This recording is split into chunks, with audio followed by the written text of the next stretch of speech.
something you can't fix. If you can't fix what's broken, you'll go insane. It's Jay and Adam. It's Preview. It's Preview's Fix It with Adam and Jay. Hey, peaches! Oh, welcome to Fix It. We're friends. Don't let friends fix pop culture alone. I'm Adam. And I'm Jay. And you're our listener. Hey there, listeners. Ho there, listeners. Hold on real tight, listeners. Take a deep breath. Frump. Yes. This is from the movie, because he like Nightcrawler. But it's not bamfing. He founts. That's right, everybody. Here in Vlasteria, we don't bamf. We Flout. Flout. Yeah, Flout. Flout. Flout. Well, yeah, what kind of teleport sound do you think you would make? You were about to do it. Do not. No. You would make little toot noises when you teleport? Yeah, because it's the air ripping and coming back together. Yeah. It'd be like a fart zipper. Like an air zipper, yeah. Yeah, like an air zipper. Yeah, that's good. I think mine would would be a big pop, like a balloon. Oh. Or like a bubble. Oh, that's a good one. Yeah. Or maybe like a small thunderclap, because like the air would, you're there, and then all of a sudden the air like.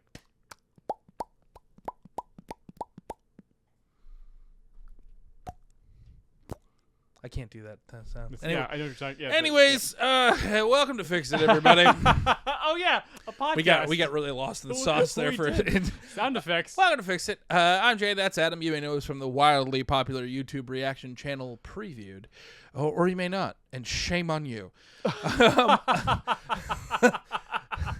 dare you? How dare you? How dare you? This is our program, Fix It, where every week Adam and I take a piece of pop culture that maybe missed the mark, maybe didn't quite get there, maybe just couldn't jump a house, and we fix it. And today we're going to be fixing 2004's... Was it 2004? 4? Was it 8? 2008? I'll double check. Was Jumper 2008? Let me double check. Oh, Blade was 2004. Yeah, Blade 3 was 2004. Yeah, this one's 2008 or 9? Jumper? Jumper. Yeah, it was 08. 2008. 2008's Jumper. The Jumper. Jumper. The Hayden Christensen vehicle. Well, lack of a vehicle. He didn't need. We don't need cars. Nope. We can jump. I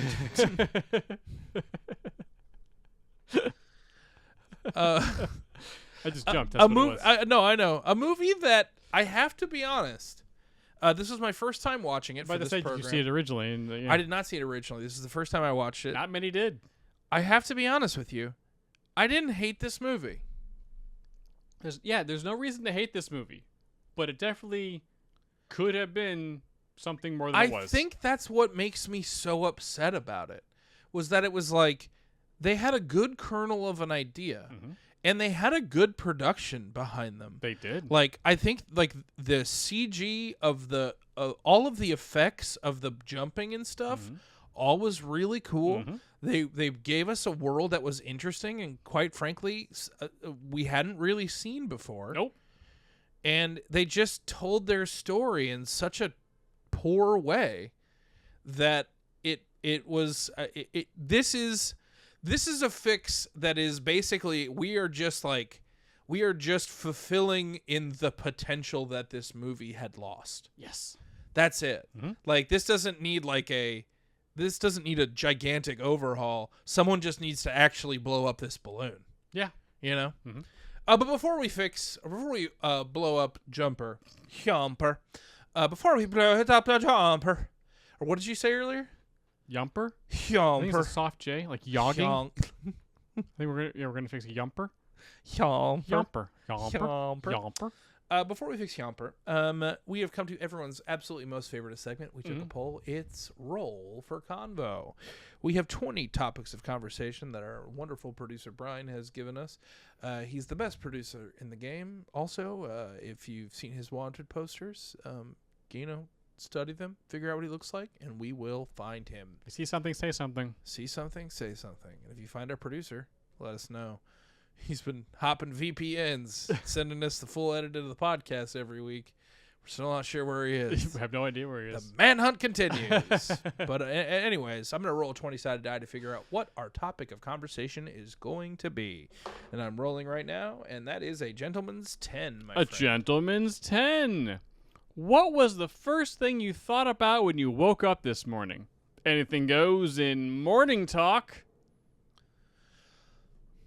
I don't know if I can fundamentally answer this question. Interesting. When I wake up, Whenever I wake whenever I wake up, it takes me about, I'm not even joking, it takes me like 10 to 15 minutes to like form a legitimate thought. Really? Yeah, I wake up cross-eyed, and You do? I'm also the type of person, like, alarms can be really tricky with me, and they don't always wake me up. They don't? Because I oftentimes dream reasons as to my alarm, or some kind of alarm will become diegetic in my dream. Whoa. And I will dream up reasons as to why I can turn it off. Wow. Like, and I'm cognizant that I am making the right choice to turn it off, but I wake up and I go, why did I do this again? Huh. Yeah. Wow. It's like, if I don't, like, one thing that will wake me, if I have to actually be somewhere, like, I have to be in the right headspace the night before to be like, I have to wake up at this time because I have to be here. And if I, like, set that intention with my brain, a lot of times my muscle memory will wake me up. Though I wake up, like, in a haze and in a fog and not myself. You can ask Kimberly. She calls him Sleepy J. I'm just, like, not totally there. Oh, I thought you were just joking around when we were out in L.A. Oh, no, Sleepy J's a thing. Oh, that's why. Oh, I was wondering where he's kind of like not, getting out of bed. And I was like, I was like up and moving and doing stuff. This was the first time that you and I ever actually, like, slept in the same room together. Did you have any conversations with me, like, very early in the morning that you can't necessarily explain? No, but there was a couple of, like, back and forths, but nothing like, just a little like, hey, what's going on? Oh, I'm brushing my teeth, just normal. I'm not totally there. I have to, like, really, like, it takes my brain takes a while to, like, rev up. Huh. Like, it runs hot, but it takes a while to get up there. Okay. Which is, so I don't necessarily know. I didn't even realize. I don't necessarily, like, have a cognizant thought the first time when I wake up in the morning. The one thing I do know, and this is an eerie thing. Yes. More often than not, when I wake up, I usually subconsciously know exactly what time it is. Really? Yes. Like, it happened, like, last weekend when when the boy was at the grandparents for the weekend, and I had one morning where Kimberly went to work really early and I could just sleep in. Nice. And I opened my eyes and I was like, it's 10:45. It's 10:44. I was like, I'm a minute early, but it's 10:45. Wow. Like, I just know. I don't know why that is. That's a Reacher ability. I guess so. Reacher can do that, yeah. Yeah, I just know what time it is. Huh. I wouldn't say, it's not like I can't do it when I'm, like, fully awake. Oh, sure. But Sleepy J knows what time it is. Like, oftentimes if I wake up having turned my alarm off and it's late, I know I wake up and I know I'm late. Wow. I'm like, you screwed up. You shouldn't be. Yeah, it's too late. It's very, like, and it's very disorienting to me when I wake up, and it's that was the weirdest thing about jet lag in LA. We woke up and I was like, it's only 6:30. My brain was like, that doesn't. Yeah, because it's 9:30. Yes. Yeah. But it was very. It really threw me off because I was like, this. It shouldn't be 6:30. It should be much later. Yeah. So I don't know.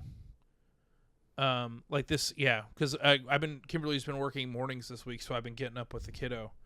This morning was just literally like, give the kid his little sippy cup of milk that he starts the day with. And just kind of sitting in the chair in his bedroom while he kind of, like, walks around and drinks his little milk and is just such a little cutie. And I'm just sitting in the chair like, king, king, king, king, king, like, just cranking the wheel like, all right, we gotta go. Yeah. What was your first thought this morning? Well, it was, hi, Sam, because Sam wakes me up. Oh. But here's the thing: when Amanda's home, the girls will try to get her attention a lot more during the night. Okay. When Amanda's because you sleep like a vampire. Yeah. And you're spooky. A little spooky. But or maybe the way I set up, the stuff for them in the evening is better for them, or they're like more content overnight than when Amanda does it. I'm not sure. Sure. But they don't bother me until about 8:30 or so, and then they come up next to me, or sometimes Sam will put a paw on my nose, like hello. I'm like, oh hey Sam. It's like I'd like to eat, please. Yeah. Yeah. Or not. Sometimes not even. Like they're just like you're awake, right? Okay, let's go. I was like, all right, cool. They're just checking to see if you're alive. Yeah, because they might just start eating your face. Yeah. Yeah. But then it's like, oh, okay, I'm awake. Well, I guess I can shoot it up. Cool. Ooh, I'm about to have some eggs. Yeah. Is it really that A to B? Yeah, it really is. When Amanda is home, Amanda sets the alarm for us on her phone, and she has a bunch of songs that'll play in the morning. So she picks them the night before, but she doesn't tell me. Oh, okay. So we will wake up to a random song from a predetermined list. You don't like music. Well, this is so Adam. That gets you out of bed. This is Adam music. Oh. That I've introduced you to some of his stuff. Okay. So sometimes it's Devil May Cry. Sometimes it's Final Fantasy stuff. Sometimes it's some Jason Mraz. Very calming. Very calming. Dude, waking up to yeah, man. Okay. Like I'm awake. Okay, Amanda's here. Cool. I might have some eggs. Yum. I like eggs, man. What's it like in your head, man? It's great. I don't know. Yeah, I wake up. I'm awake, and there's no. It's only when I'm like crazy tired. If you're maybe a little burned out, we push yourself a little bit. Like, but for the most part, when I'm like I'm awake, I don't sometimes don't wake up immediately, but my brain's like automatically thinking. My eyes may still be closed, but I'm already like, okay, great, morning, here we go, breakfast, then I do this thing, I do this thing, I do this. Great. Fantastic, we're gonna rock this day. Here we go. Yep. Oh, I have to write down what I need to do the next day, because if I wake up in the morning and I don't have anything to reference, I will have forgotten everything that I trying to get focused in the That's why I do the majority of my work like late at night, because my brain is finally in a position where it like understands what we need to be focusing on. Yeah, because we're night owls. Sure. Yeah, we have night owl brains. Sure. Yeah. But you also have the ability to wake up and go, well, I need to do this, and this today. And if I don't make a list, there have been times where like, especially now that like, we're full-time content creators, and it's just like my job's kind of, my schedule is my own, quote unquote. Mm-hmm. There have been mornings where Kimberly's like, what do you need to do today? I go, I don't know. I need stuff and things. Sure. I think. I was like, content. And she's like, that's not. I was like, I know. It's your fault for talking to me this early. Like, I haven't seen the notes that past Jay wrote down. I am not. Yeah. I mean, yeah, I have to do it. I mean, because it won't happen if I don't. And it's like why. Yeah, I'm not a like don't talk to me until I've had my coffee person. I'm like don't talk to me until like I've put all of the like the files that Sleepy J threw out of, Is that what Sleepy J, like much like James just goes to the thing and starts pulling stuff out? It's of honestly the bookshelf? No joke. That's kind of what it feels like. It's just like I feel like I have to mentally put all the toys away before I can get up, and that's why like if you like for the longest time, if you would come over to my house and my room was really messy, you could pretty much set your watch to the fact that I was like not in a good place mentally. Oh. Like chaos in the environment leads to chaos in the mind and vice versa for me, like pretty aggressively. Okay. So like that's one thing that like Kimberly and I have been like really on top of is like keeping our space organized, because we've realized that it's like, hey, we need to make the effort to like keep our house clean because it will help us be effective human beings, and it works. But I realized that like that's connected to how my brain just is. I'm like sometimes like the house will be messy and I just like kind of completely get overwhelmed and shut down because I realize that it's just like my brain is just like it's already messy in here, it's messy out here, it's messy everywhere. I guess because the world's a mess. Yeah, okay, the world's a mess. Yeah, it's really tricky. So yeah, I don't know my first thought of today. Wow. I think if I'm being 1,000% honest with you, I think my first thought was probably I did not get enough sleep last night. That's just where I'm at right now. Yeah. Because it's just,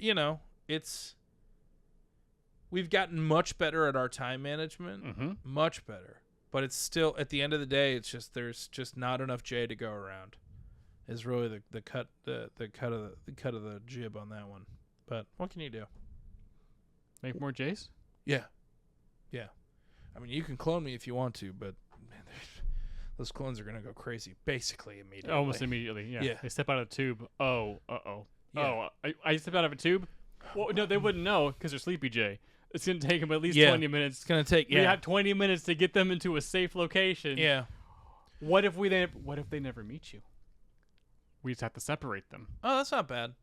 Because we have about 20 or so minutes until their brain starts working. Whereas with you, I think we could probably safely clone you for a while. Yeah, we could. Easy. Yeah, but we'd have to still be a team though. There's the other end of the spectrum. We need the balance of it though. Yeah, but I don't think you could work together that well with your clones. You don't think? No. You know why? Why? It would be a Marauder situation. The Marauder twins from Invincible. Oh. You're the main character, Adam Lash. Yeah, then we're the main character.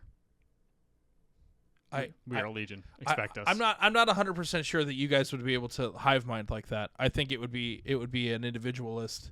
I think there'd be a little bit of a hierarchy amongst the sames in a way that the redundancy of that would maybe implode. We just have to rotate a schedule. I think we might be able to safely clone you for a while, but the problem is that eventually when that did go wrong and we made a true one too many, and we made one too many, the one that didn't come out right, that one would go evil in such a way that it would negate all of the good that all the other atoms did. Possibly. I feel like whereas mine would all be flawed from jump. Okay. But like in a workable way, okay, we would eventually hit a flaw in one of yours that would be like, oh, he's got the codes. We're in big trouble. Maybe. It's possible. Anyways, I forgot what we were talking about. My first thought. Oh, it's too early. Yours was yum eggs. Eggs. I'm about to have some eggs. Yum yum, get them in me. Cool, man. Oh, we're gonna watch some anime. This will be fun. I'm watching Windbreakers right now. What is that one about? It's about a kid going to high school and wanting to be the toughest kid there, and then realizing it's a high school full of tough guys, and these tough guys in their little neighborhood wanted to protect their neighborhood from people who have ill intent for the neighborhood. But other neighborhoods have also kids from their high school, and they also have like different, what they want to do. So it's Final Fantasy VIII? Yes, it is. Cool. Except without all the time travel. Yeah. It's a good fights. Cool. Yeah, it's kind of a battle anime. Well, that's been Roll for Convo, everybody. Before we get lost into anime talk, that's been Morning Talks. Oh, boy. So, Jumper. Yumper. We must fix the Jumper. We have to fix the Jumper. So, was this your first time watching Jumper? Technically, no, but I didn't remember a stitch of this thing. Yeah. It's a very forgettable movie. But before we talk about Jumper, we should probably learn more about Jumper with Brian when he throws that beautiful bean Jumper footage. Thank you, gentlemen. Producer Brian here, and today we are fixing Jumper. Released in 2008, it was written by David S. Goyer, Jim Olds, and Simon Kinberg, and directed by Doug Liman. It stars Hayden Christensen, Jamie Bell, Michael Rooker, Rachel Bilson, and more. Here are some fun bean facts. This movie cost $85 million to make and made $225.1 million at the box office. Now, after casting young actors for the leads, the creative team decided to age up the characters for marketing purposes. So Tom Sturridge was supposed to star, was replaced by Hayden Christensen just like 2 weeks before filming, and then Teresa Palmer was replaced with Rachel Bilson right before filming. Filming took place in 20 cities in 14 countries. Now, Jumper is based on a series of novels, and while there were comic book and video game tie-ins, a sequel was discussed but never made. This movie was universally panned. If you care, it has a 15% on Rotten Tomatoes and a 2.6 out of 5 on Letterboxd. Anyway, back to you, gentlemen, and please enjoy writing your fix. job, Brian. Great job, Brian. Way to jump from one piece of information to the next. Yeah, man. Good job. It was smooth as butter. Smooth as butter. Whew. So, Jumper. This was your second time? Technically my second time, but really my first, because Did you see this in the theater? No, God, no. No one saw this in the theater. Well, then how did you see it for the first time? Did someone recommend it to you, or was it just like a casual? Maybe like a Netflix. Because like this movie came and went. Like there wasn't a lot of marketing for it. It just kind of like it jumped in and jumped out. I mean, I know I've seen this movie before, but I didn't remember any of it. I don't remember where I saw it. It's had to have been a streaming service. It's got to have been. It's not on any streaming service right now. No, it is which not. is like I don't. No, it is not. I had to rent it. It's a 20th Century Fox movie. Oh. So technically, if anywhere, it would be on Netflix, it'd be on Disney or should Hulu. Be on Disney, yeah. But I don't think they want it. I guess not, man. I don't know. Yeah. But before we get into like actual Jumper talk, we should probably let you guys, for those of you who have not seen Jumper, we've come to our absolute most favorite segment that everyone loves. We took a poll. It's Plot Drop, where we do a very quick wrap up of what happened in this movie. I can do this one. Sure. Okay. Jumper. We have a young boy named, what was his name? David. Sure. Yeah. It's not important. It's not at all. Hayden Christensen is, we have a flashback of him growing up, and he's trying to win the affections of a girl, draws the attention of a bully. And through some ramifications, the circumstances that I fundamentally don't understand, he finds himself in the middle of an icy lake, and he falls through, and everyone is so scared, and he tries to get out, which that getting trapped under ice like that, it was a river. It was a river. Yeah, it's like he falls in the water, and the currently just sucks him right down. Yeah. There's no way to getting get back to the hole. hole. Ice like that, very scary. No thanks. Hard pass. Mm-hmm. Because you're dead. But rather than dying under the ice, he magically teleports into the middle of a library. Mm-hmm. A library that comes up often and in a way that I don't think is explained. It's not explained in the movie. I think it should be. Yes, it should. Because it was clearly relevant. Yes, it was. Because it happened multiple times. It did. It's not explained in the movie. But we see the past version of Hayden Christensen realize that he maybe has teleportation powers, and in lieu of hiding them and being a freak like his overbearing father maybe would have encouraged, he decides to run away. And he decides to run away and practice teleporting properly. And then eventually, when he needs money for rent for the small apartment that he has rented, he decides to rob a bank. And so he robs said bank, and everything goes great because he can teleport in and teleport out. And he starts a life of jet setting around the world and being a man of mystery. But without a jet. And it's we get a transition into, rather than young version of Hayden Christensen himself. He finds his way. He travels to London, where on a night on the town he draws the attention of a mysterious bystander who takes notice of him. Right. And it clearly understands what he's doing and how he was able to get there. And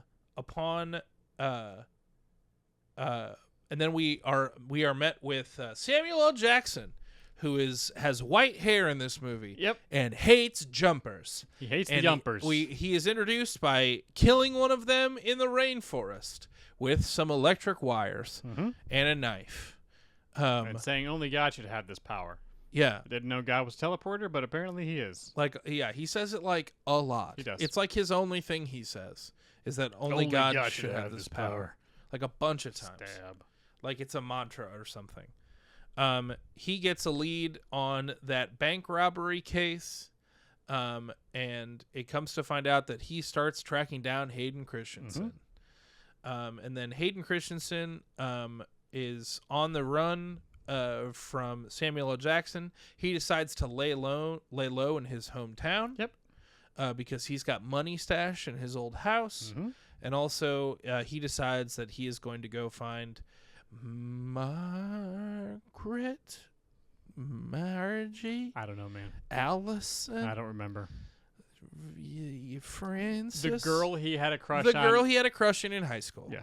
He goes and finds her. She's bartending at a bar. It's Rachel Bison. Rachel Bison, yes indeed. And he reconnects with her, and he also reconnects with his old bully, who he gets into a fight with, and then blinks into the inside of a vault.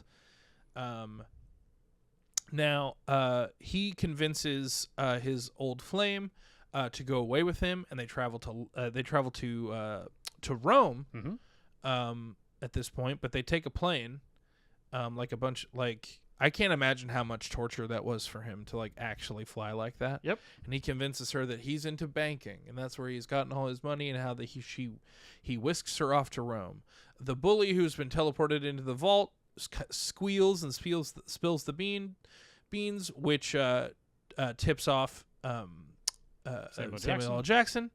When they are in the Colosseum, they are met by Samuel L. Jackson's crew, the Paladins, but also they are saved by the stranger from the bar, who is, come to find out, also a jumper. Oh, bum, bum, bum. Bum, bum, bum. Oh my God, there's more of them. And we come to find out that the group trying to catch them are called Paladins, and they have the ability they have a device that can keep the wormholes that they use to jump, which is apparently how they do it.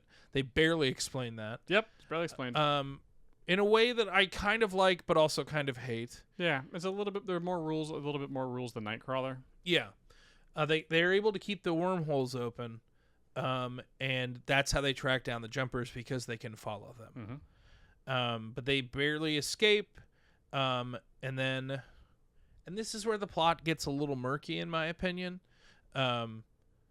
Because then they track down, they capture the girl. The jumpers have to fight to get her back. They get her back, but then in one fell swoop, they actually capture her yet again and pull her into her old house. And Hayden Christensen has to jump back through the wormhole and then jump an entire building, which was said that couldn't be done. He just jumps the roof. He jumps the room. The apartment, yeah. Yeah, the apartment. Yeah. And to the library. To the library again, for reasons that I feel like have been explained. Yep, it's not explained in the movie.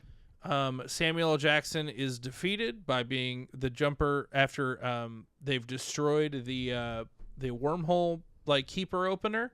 And yeah, their anti-jumper technology. Their anti-jumper technology has been disabled, but it's also, we come to find out that the mysterious being is trying to kill everyone, regardless of what innocent people will survive. And Hayden Christensen isn't into that, and so he saves Samuel L. Jackson, but also abandons him in some random remote place and escapes. He could have killed him, but he decided not to. Oh, I forgot one very important part of the plot. Oh, what's that, Jay? I think it was Diane Lane. That's right. Diane Lane rescues him from jail when they're in jail in Rome. Right. And we come to find out that Diane Lane is his mom. Bum, bum, bum. And she frees him, and then we come to find out that she actually works for the Paladins. She's the one in charge of the Paladins. And at the tail end of the movie, Hayden Christensen confronts his mom again after he freed her from jail, and is like, "Well, what is this?" What's up, Mom? Yeah, and come to find out that she abandoned him because she was a paladin, and she knew that he jumped for the first time when he was 5. Yep.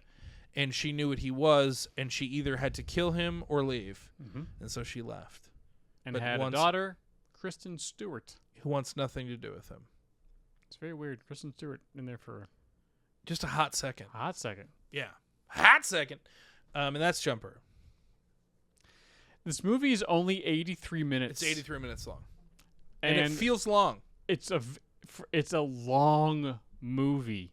Yeah. It feels so long because there's no structure. The pacing is very The pacing. slow. I took some time notes of when things happened. Oh, interesting. So it's not even 90 minutes. And David S. Goyer wrote the screenplay.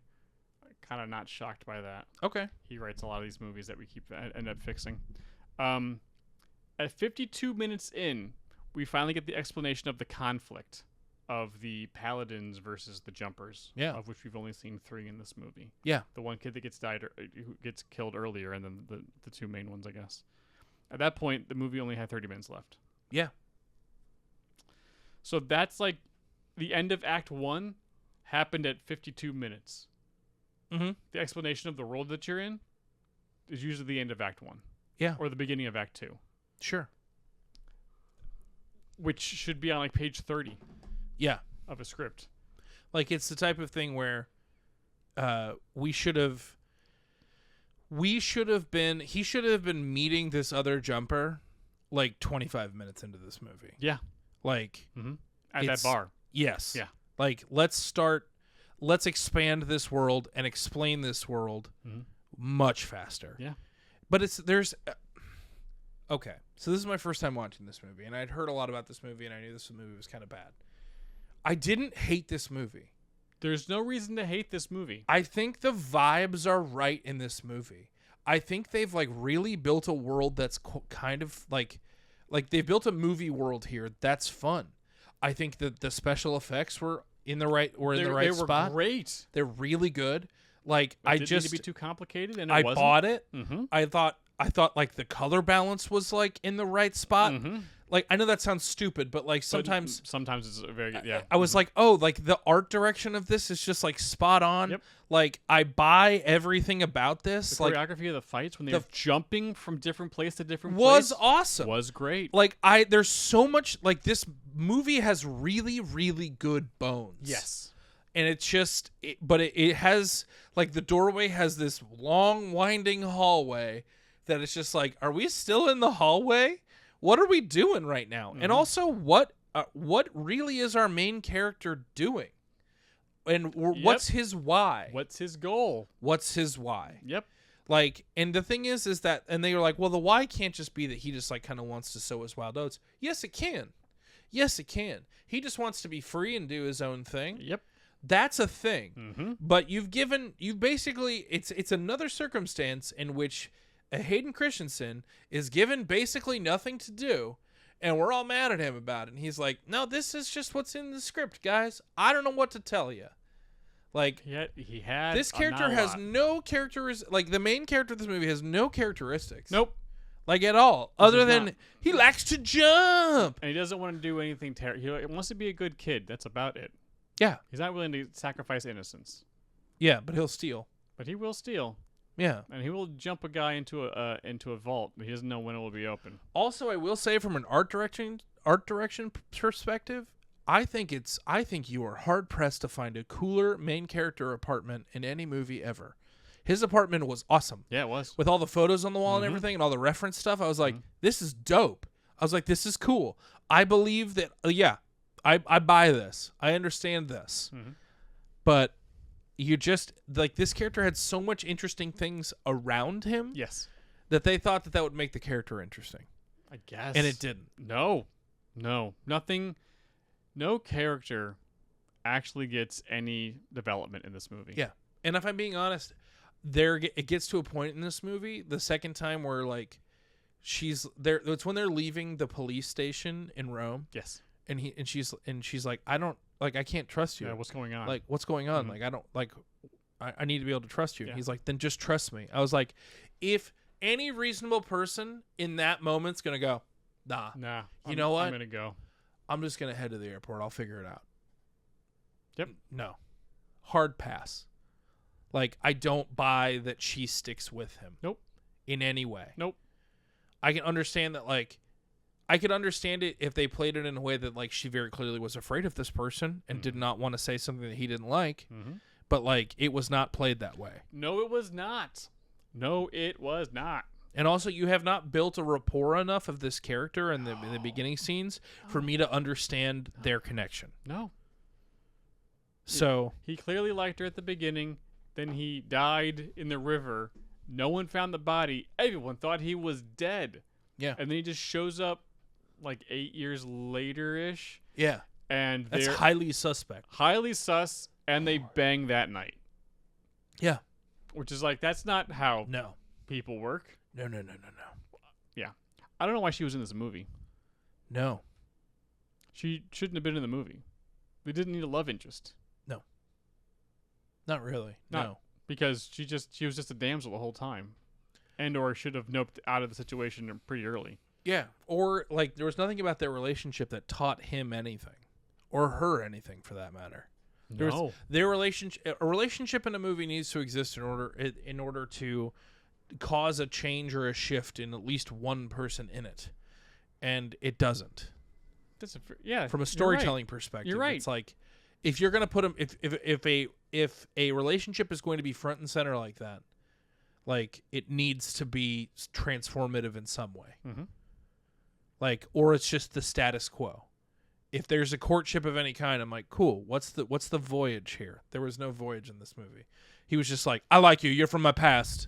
You come with me now. I kind of liked you too. Okay, let's get out of here. I want to travel. Yeah. I've always wanted to go to Rome. You going to Rome? Let's go. Yeah, it was just not. I just don't believe that she was just like. There was red flag after red flag after red flag, and she was just like, no, but let's travel. I don't trust you. You shouldn't. This guy came back from the dead. What are we talking about? All right, I think we come to the part that I'm most excited to talk about. Yeah. Since you since you brought it up. Yeah. And I've like really wanted to ask you about it like Sure. a bunch of times. Okay. And I feel like we're there. Yeah. Okay. This movie is based on source material. This was based on a book called Jumper that was written in 1992 or 3. A book, like a novel. A novel. Not a graphic novel. No, a book. Interesting. Yes. You would have thought they would have leaned into that.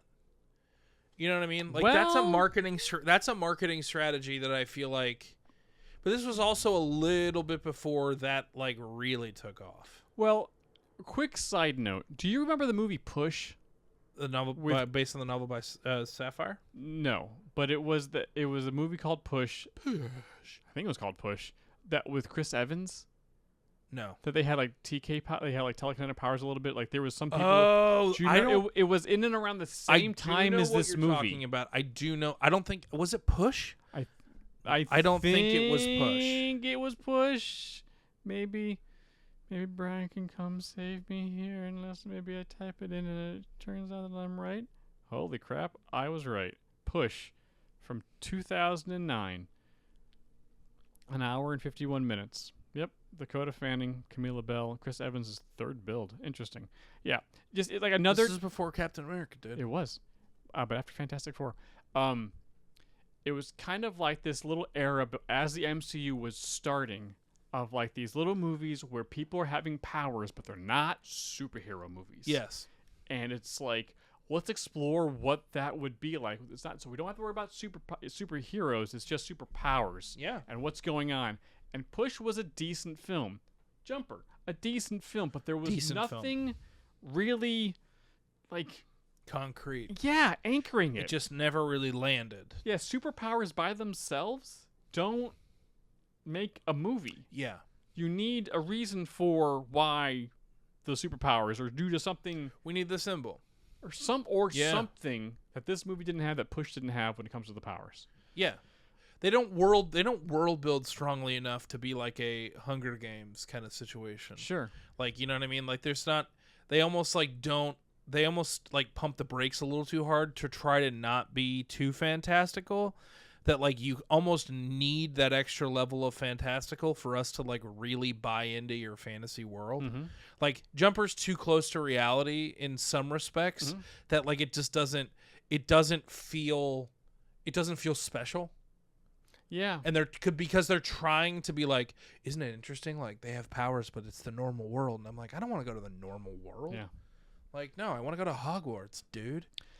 I want to eat a live chocolate frog and watch it, feel it struggle in my mouth as I crunch it.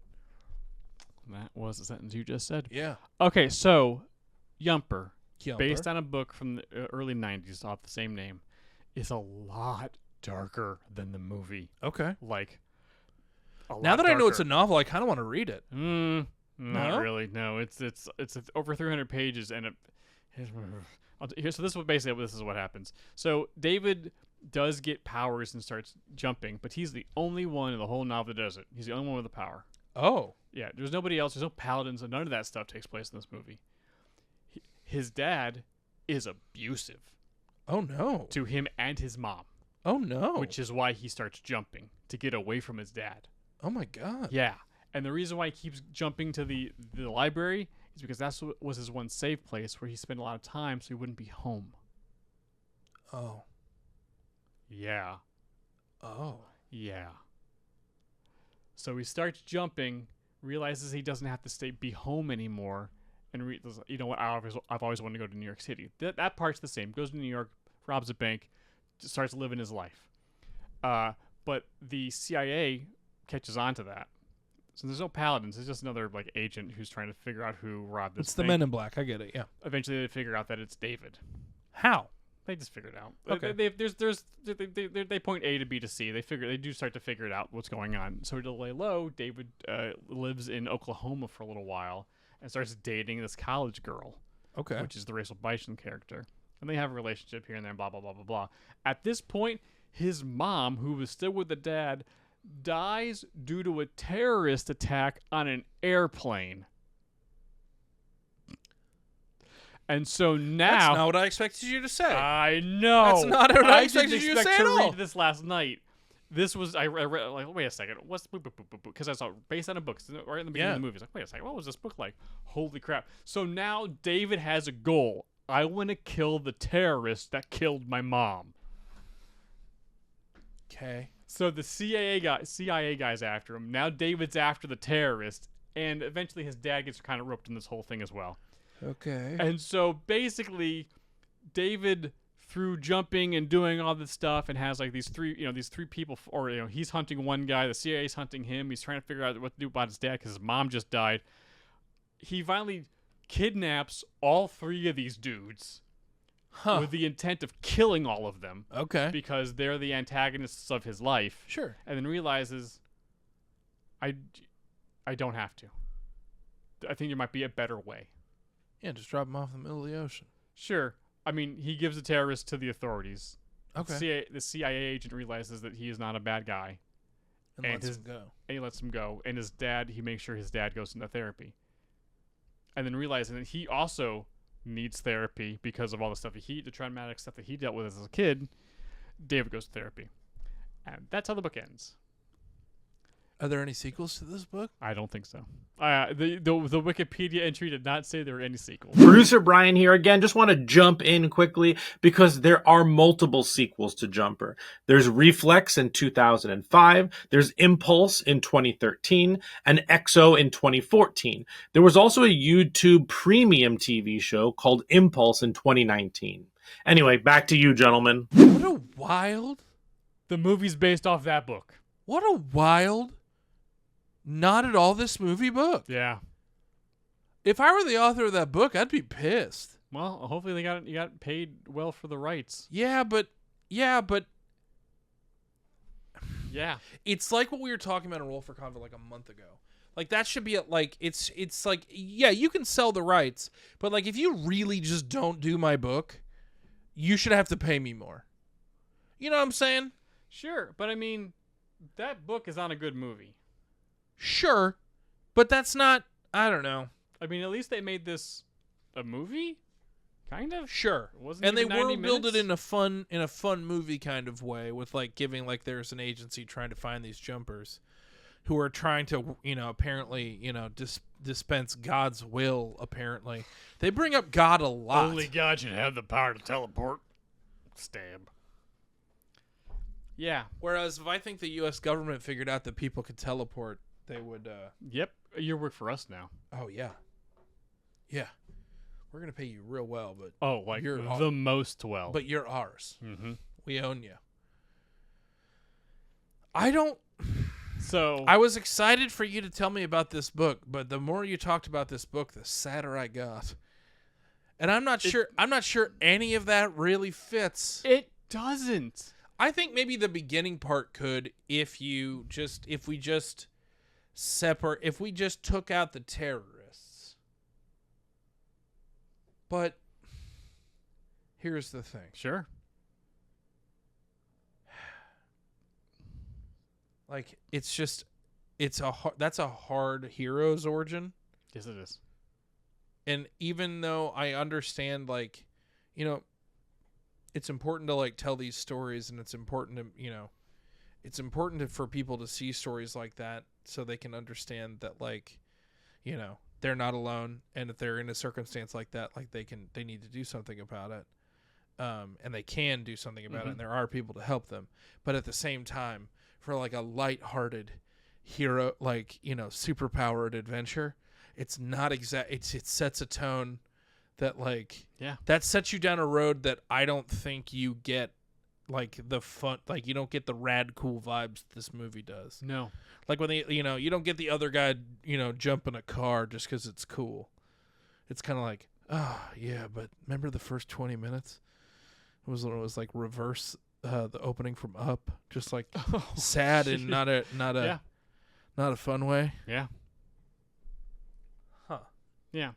So basically, what I'm saying is what we can do to fix this film is to basically just kind of what they do, of take the core concept of David's a boy who learns how he can just teleport wherever he damn well wants, as long as he was there first, and then make up whatever the heck we want to after that, because they sure did for this movie. Yeah. And I think we can have him have a bad relationship with his dad. Sure. And I think we can expand that origin story a little bit. Okay, let's bust this fix out. Sure. I think maybe we set up a circumstance in which he finds out about his jumping a little less tragically. He does. Not everyone thinks he's dead. Sure. Kind of situation. And then I think we have a dad who figures out that he can teleport. And so, and maybe we have I like the circumstance. I like that, like, what they were setting up with Samuel L. Jackson when he was saying, like, eventually everyone that gets these powers goes bad. Sure. I think we make the whole movie about breaking that cycle. Okay. And I think we have this dad finds out that his son can do this. And he starts using this kid for financial gain.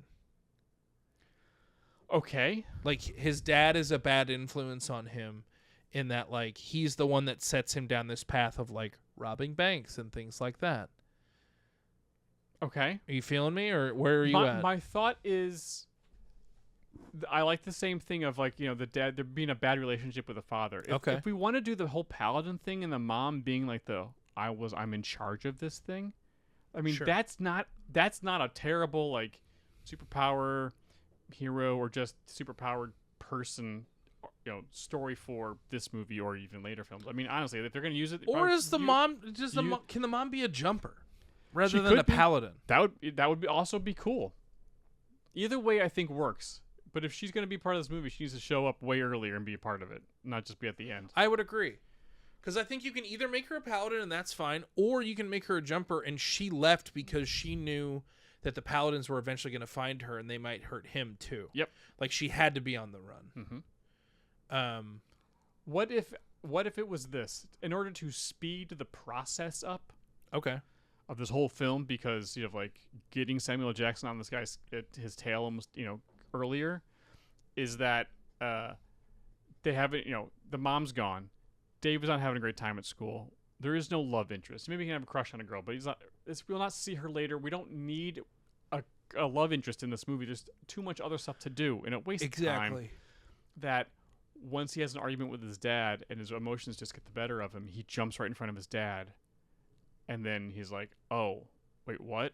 I can just," and takes him. They maybe can fight, whatever. And he realizes I don't have to stay in the situation anymore. I can just go do my own thing. Yeah. And his dad tries to like get the news on it or something to like my son can teleport, but no one believes him.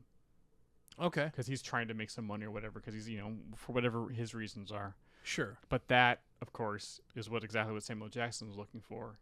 And so Samuel L. Jackson is kind of on his case almost immediately. Sure. And like maybe that's the kind of thing where we can and maybe we get a little bit more of a lore dump about the paladins from maybe he shows up as like an interview for the newspaper. And like his dad's like, you're gonna do this interview, like they promised us to pay us, like if you want to, you know, be able to keep a roof over our heads, like you're gonna do this interview.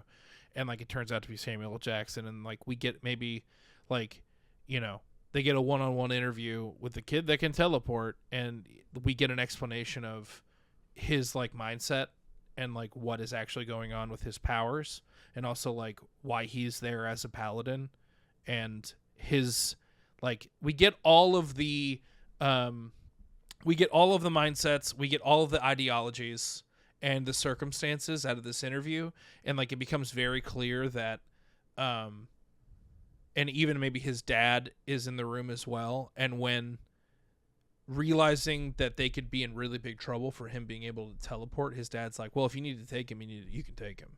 And that's when he bounces, because he's like, oh, my dad doesn't care about me, like there's no reason to stay, and then he leaves. Yeah, no, Sure. you got that look on your I eye. have a look at my face. I think, okay.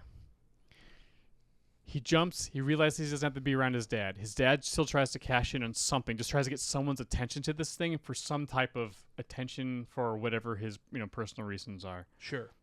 For National Enquirer or something. Yeah. But, and try to, and they like run a headline on the National Enquirer for money. But that's enough for Samuel Jackson to like start like, oh, okay, that's a lead. Sure. David doing his own thing, right? Goes to New York, robs a bank. But I think to speed this process up a little bit and not have to worry about the girl and the high school and kind of stuff like that, we're like 10 minutes in, he's robbed the bank in New York. Sure.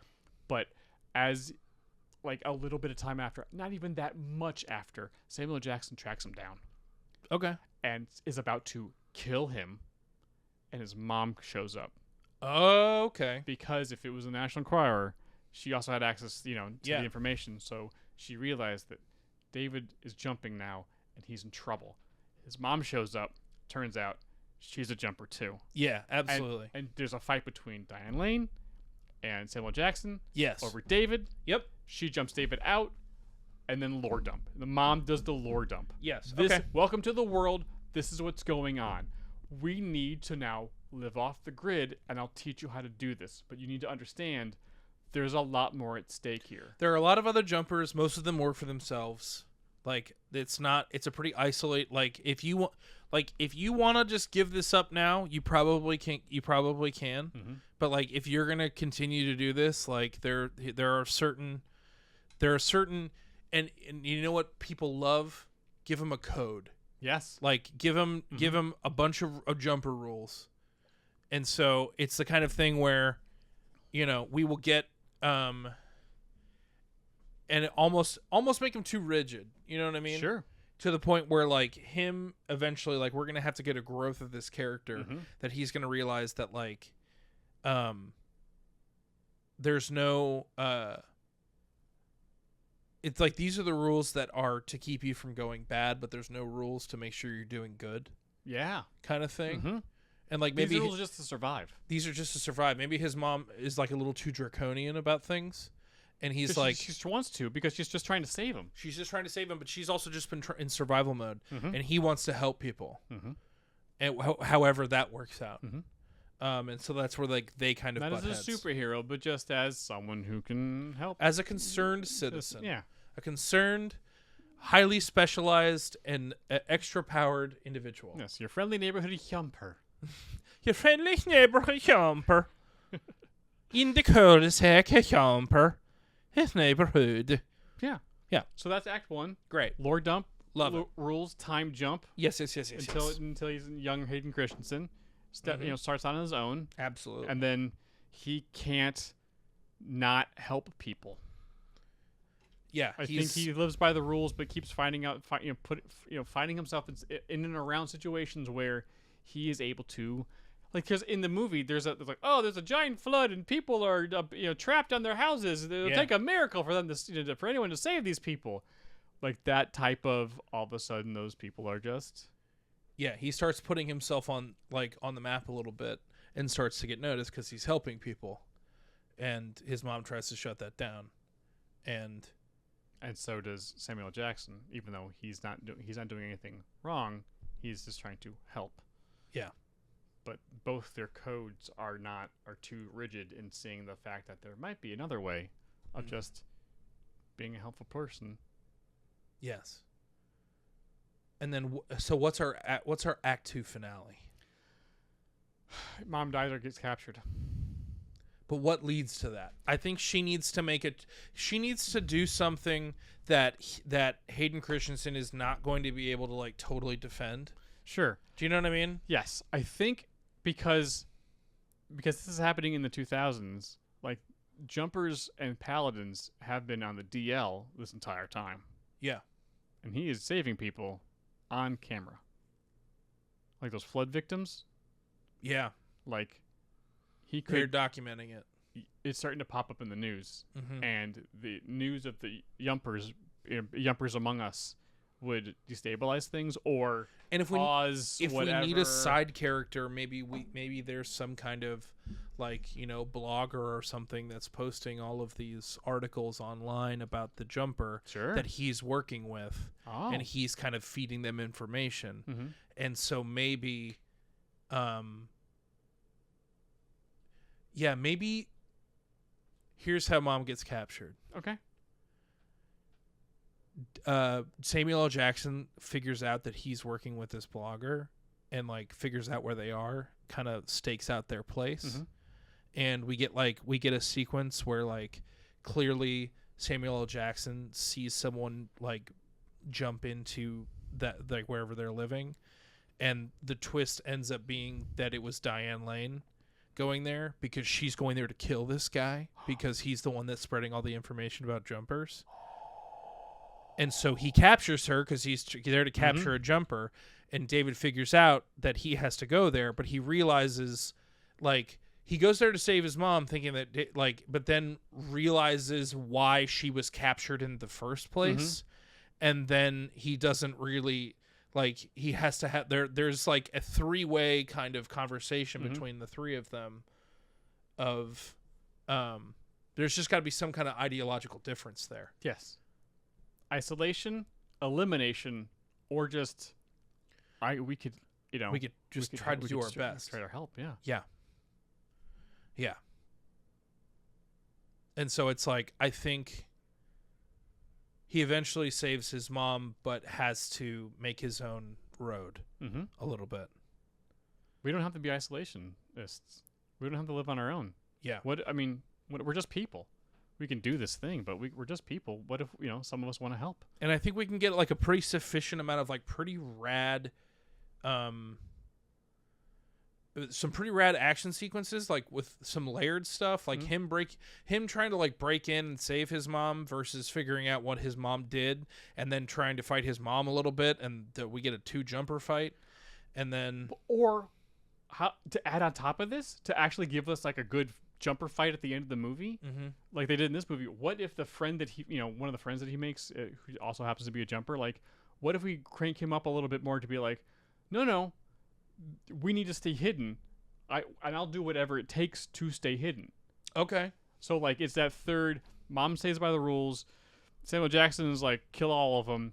He's just I'm just trying to live and help people, and this guy's like, no. So we add another layer of he has to go to the wild card guy to help save his mom. Maybe it's a character we've set up in like in the second act there, where like they had started working together and it didn't necessarily work out because his mom was like, he's a wild card, and he's ultimately the example of what Samuel L. Jackson is trying to defend against. Both the mom and Samuel L. Jackson are trying to talk against. He's not exactly like a terrible person, but he is willing to go one or two, like Magneto. He's not wrong, but he is willing to kill a little too quickly. Yes. Yeah. And in this case, that's yes. That makes sense. And so David steps up to like try to stop this guy. And so shows his mom and Samuel L. Jackson of like, there is this third way. I stopped. Well, in this case, a fourth way. Well, I mean, or just of his way not being wrong. Yeah. I helped. Yeah. Instead of trying to kill all of us, I just helped you. Stop, because he should be in jail. Like, he doesn't deserve death. He didn't No. kill anybody. I stopped him from doing that. But like, also, you see how you drove him to do this a little bit with your Yeah. draconian laws Yeah. that you've been following apparently for centuries because your religious organization. Whatever that means. Like, what's going? Yeah. What? So like, we're here. Some of us, just want to be left alone, but some of us also want to help. Yeah. And if there's someone who is, using their powers for ill, then, maybe we could help instead of you just hunting all of us. And then that could, if we wanted to, that leads to a sequel. Yeah. Not that it needed to, but like, and then also this movie could also, the thing we're talking about could easily be closer to 2 hours Yeah. than barely over yeah. 80. And build a world that we'd like to come back to. Yes. Because I was like, as much as I actually liked a lot of this movie, like, and a lot of what this set up, like when it ended, I was like, yeah, I don't really want more. I don't need it. I'm Nope. good. And if you'd have talked to me halfway through the movie, I'd be like, you know what? I can see this. This has legs. And then I was like, nah, it really doesn't. Does not. Doesn't. And Nope. it's not the movie's fault. It's a lot of the choices around the movie, Yeah. honestly. Mhm. Because, like, and also, like, it's just another example of them not knowing what to give Hayden Christensen. Like, that poor kid, man. He keeps signing on for things that you would think would be a home run. Mm-hmm. And the scripts are so bad that it's like, what the hell are you supposed to do? It's just this business, man. It's crazy. It's crazy. Okay, so I think that's Jumper. Yeah. I think we built a Jumper that's like, because the thing is that like the CG is all there.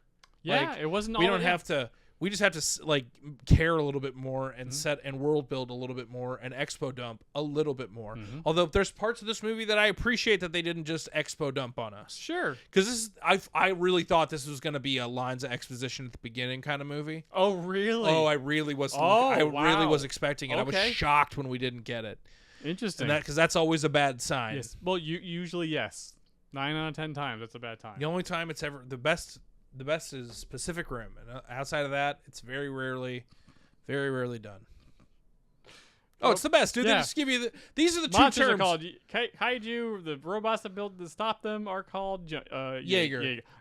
Yeah, Jaeger. Soft J. Jaeger. Jaeger. Please fasten your seatbelts and tape your butt shut. It's time for Pacific Rim. That's basically what it was. Yeah. But like, I almost wish they had like written exposition in this one because, That would have helped the introduction of Samuel Jackson because they just show up out of nowhere in this movie and stab a kid. yeah, because I would love to know like when when jumping started and like. Apparently, it's been around for a very long I time. don't know, man. I don't know. Yumper, we did it. Yumper, we did it, my friend. We did it. It was I don't know. I would watch this movie again. Yeah. There's been some we've watched where I was like, I don't know if there's no redeeming quality to this movie. This one I'd be like, someone's like, I've never seen Jumper. I'd be like, you know what? Let's watch it. I want to see it. Quick also note for this movie: it's decently directed. There's some very good shots in this movie. Yes. And choreography with the camera of showing, using not like or just Yes. practical effects of. It's a very of competent jumping. film. Yes. Except for the script. Except for the script.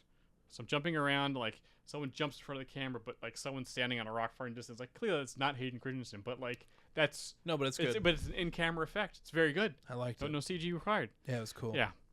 There's some good stuff in this movie, but deserved. The book should not have been made one for one. No. But no, I was not expecting that. yeah, Well, we did it, my friend. we did do I it. think Jay. this has been another Fix It in the Can. Another Fix It in the Can indeed. Bing, Nailed it. bang, boom. Nailed it. What are we doing next week? Next episode is episode 99. Oh my BT gosh. dubs. It's been that many. Yeah. Golly. You're gonna enjoy this. Aliens. Oh, I'm sorry. Alien 3. It's not plural. Alien 3. Alien because 3. Alien Romulus comes out. Yeah, man. Alien 3. Get as many of those xenomorphs in your body as possible. Yum yum, eat them up. That'll be fun. We'll do it. We should do a watch along for that. Indeed, on the Discord. I think that's probably. It's got to be on Hulu. I would. Think. I would hope so. But I think Especially- that one is worth renting, even if we should. That's old school. That was the first Alien movie I saw in theaters. Oh, really? Yeah, it spooked the hell out of me. Yeah, I bet. Well, thank you guys so much for listening. If you're catching this on your audio platforms, leave us 5 stars. Maybe leave us a review if that's possible. I like reading them; they make me happy. And if you're catching the video version of this on, this one is right on YouTube. I don't know This what is on YouTube. Yep. And if you're catching the video version of this, you know what to do: like, subscribe, hit that bell, do that YouTube. that you do so well. And as we end every single one of these episodes, heartbreak feels good in a place like this. It's a harpoon with 1,000 volts of electricity that cause you not to be able to yump that you never see coming. This has been Yump Talk. We'll see you guys next time. Bye.